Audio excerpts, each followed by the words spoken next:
Main बार आपणकर जेतिकी देइथिबो drawing रे सेतिकी use करिवे एवं जेतिकी स्पेसिंग ड्राइंग रे देइची सेही हिसाब रे रिंग बांधिबा कथा। रिंग रे 135 डिग्री रो बेंड देबे कारण एहा विभिन्न कारण जेपरी अर्थक्वेक एवं अन्यान्य कारणरू आसुथुबा शियर फोर्स को रेजिस्ट करिथाय एवं कलम को स्ट्रांग करिथाय। सेकंड पॉइंट रहिबो आपणकर कलम रो लैपिंग जॉइंट अल्टरनेट हबा कथा।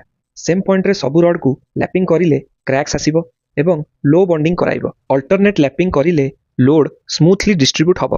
थर्ड पॉइंट हेउची कलम कास्टिंग पूर्वरु स्टार्टर करिबा आवश्यक जहाकी कलम शटरिंग को प्रॉपर पोजीशन रे रखि थाए।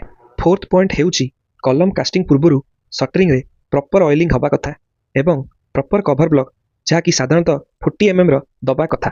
फिफ्थ पॉइंट हेउची कलम कास्टिंग समय रे वाइब्रेटर यूज करिबा निहाती आवश्यक। पूर्वरु एवं कास्टिंग रो जस्ट परे प्लम्ब अप रे चेक करिवे जानिबा पई कि कलम प्लेसमेंट राइट पोजीशन रे अछि कि नाही।